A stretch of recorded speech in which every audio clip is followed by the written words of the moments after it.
Welcome back to another scalping lesson. Sohail here, and today I want to teach you a 5-minute scalping strategy that helps you make consistent profit easily. Just make sure you watch this video until the end because I'll mention important points which without paying attention to them you won't be able to successfully run this scalping strategy in practice. Alright, as I said, this is a 5-minute scalping strategy. So here we set the chart time frame on 5 minutes. This is the price chart of euro to US dollar, but no limitation on this, and you can use this scalping strategy on any other asset or market, whether it's forex, crypto, or stocks. The only requirement in terms of the asset or market is trading volume and liquidity, because this is a scalping strategy and the profit and loss that we're going to make are small in terms of price movements, so we don't want to experience any unreal price gap or large spread between bid and ask prices that can damage our trade entry, stop loss, and profit. In this scalping strategy, we must add 3 indicators. For adding them, here we click on indicators and we simply search their name. The first one that we want to add is ribbon.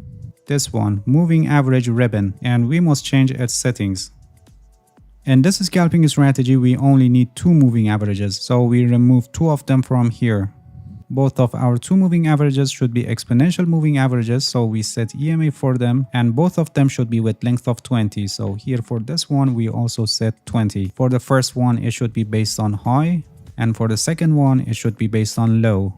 Alright, as you can see, we have a moving average channel that is following the price action closely. The next indicator that we should add is Andean oscillator. This one, which is an editor specs indicator, and it's written by Alex Grover. We're going to use this indicator with its default settings, and it's going to help us with confirming short-term direction of the market. And the last indicator that we should add is CCI. This one, Commodity Channel Index, and we should change its settings. Here for the length, we set it at 100. Alright, everything is already set on the chart, and let's see how we trade based on this 5-minute scalping strategy. We use this CCI for identifying trends, longer term trends of the market. When CCI line is below the center line, which is 0, the market is in a downtrend, and when CCI line is above 0, the market is in an uptrend. So when CCI line is below 0, we should look for short position opportunities. Now we must take a close look at the price action. We want at least one candle that is closed inside this moving average channel, and after that we wait for a candle that is closed below the channel. When the candle is closed below the channel, then we take a look at the Andean oscillator to see if it confirms the short-term downside movement of the market or not. The red line is above both of green and orange line, so declining of the price is confirmed, and we can open a short position here as this new candle is opened. The stop loss for this trade is placed above the moving average channel, and the profit at the level that makes risk to reward ratio equals 2. If you're an experienced price action analyst, you can stay on the trend until you see signs of weakness or reversal, or you can also use trailing stop and moving your stop loss after each pullback so you can get the most out of your position. After this trade, as you can see, we had another opportunity for opening a short position here. You can see we got a candle closed inside the channel, and after that we got a candle that is closed below the channel. And the oscillator also confirms the trade because the red line is above both green and orange line, so we can enter a short position here as this new candle is opened. The stop loss for this trade is placed above the moving average channel, and this trade is also a profitable trade. After this trade, as you can see, we got some candles closed inside the channel, and then we got this candle which is closed below the channel. But if you look at the Andean oscillator, you can see that the red line and orange line are actually on each other. In this case, we can wait for the next candle to see what happens. Here the signal is confirmed, so we can enter another short position here as this new candle is opened. The stop loss is placed above the moving average channel, and this trade is also a successful trade because the price declined more after that, as you can see. Alright, moving on the charts, we didn't get any candle closed inside the channel up to here. This candle is closed inside the channel, and after that we got this candle which is closed below the channel. And the oscillator confirms the trade, so we can enter a short position here as this new candle is opened. The stop loss is placed above the moving average channel, and this trade is also a profitable trade, as you can see, but it took a little longer time because here in this area the market market went flat. One of the strengths of this scalping strategy is that it performs very well when the market is flat. CCI doesn't help us to know when the market is not trending, but combination of this moving average channel with this Endian oscillator helps us on this very well. And unlike other trend following strategies, this strategy has the lowest false signals in range market. For example, this one is not confirmed by Endian oscillator because red line is below orange line. Around here we didn't have any close below the channel up to this point where we got a close below the channel, but it's not confirmed. You may think that this one was a good trading opportunity and very profitable if it was confirmed, but you must pay attention that this is a trend following strategy, not a breakout strategy. Every range market will finally break and it can provide good profit, but it's during the range market where most of trading strategies fail and generate many false signals. Alright, moving on the chart, no signal around here, and here we got some candles inside the channel, and here at this point we got a candle closed below the channel, but it's not confirmed by Endian oscillator, and it did it perfectly. You can see that the market again went to a trading range. The market is completely flat here. During this range market we got a signal here but not confirmed. Also this one not confirmed, and if we move on the chart we got another one here which is not confirmed. You can see that our strategy is performing very well in range markets. From here, from this point, CCI line is above center line, so we should look for long position opportunities. Similarly, we want at least one candle closed inside the channel, and then we want a candle that is closed above the channel for this long position signal to be confirmed. In Endian oscillator, the green line should be above both of red and orange line. Here, for example, we got a signal. After having some candles closed inside the channel, we got a candle that is closed above the channel, but it's not confirmed. Also this one not confirmed. Another one here not confirmed. You can clearly see that our strategy is performing very well when the market is not trending. From here, CCI again went below center line, so we look for short position opportunities. But if you have noticed, the market is not trending. CCI is not able to show non-trending market to us. It just alternates above and below the center line when the market is not trending. But this indicator in conjunction with this moving average channel perfectly helps us on this, and you can see that we don't have false signals, and when we get a potential signal, Endian oscillator doesn't confirm. Moving on the chart, from here CCI is above center line, so we should focus on long position opportunities. This one is not confirmed, this one also not confirmed, and moving on the chart, we didn't have any candle close inside the channel around here, and we got here, and after that we got a candle closed above the channel. Endian oscillator confirms this signal because green line is above both of red and orange line, so we can enter a long position here as this new candle is opened. The stop loss for this trade is placed below the moving average channel, and the profit at the level that makes risk to reward ratio equals 2. Alright, moving on the chart, we reached to an important point here. As you can see, we got a signal here. It's a confirmed signal, so in practice we would enter a long position here at this point with the stop loss below the channel and the profit at a risk to reward ratio of 2. But this was not a good signal, not providing our desired profit, and this trade would definitely end up in loss because we would keep this position open in the hope of reaching the target unless we close it around here. So you must pay attention that this strategy, like any other trading strategies, can give you false signals. This strategy is very powerful with very high win rate, but it doesn't mean that it generates 100% guaranteed signals, and losing trades are part of the game and you need to manage the risk properly. There is a risk management strategy that is called 1% rule, and it's a perfect choice for scalping strategies. I have a complete guide on this. The link is also placed in the description of this video, and I highly recommend you to watch it because without a proper risk management strategy you will not be able to profitably execute the scalping strategy that I explained in this video. Not only for this strategy but for any other trading strategies that you want to use, you need to manage your risk properly. Alright, that's it. Thank you for watching this video. If you have any questions, feel free to ask and leave a comment for me. I'll answer your questions as soon as possible. If you haven't subscribed to my channel, please subscribe and hit the bell so you get the notifications of my new videos. See you guys in next video, and good luck with your trading.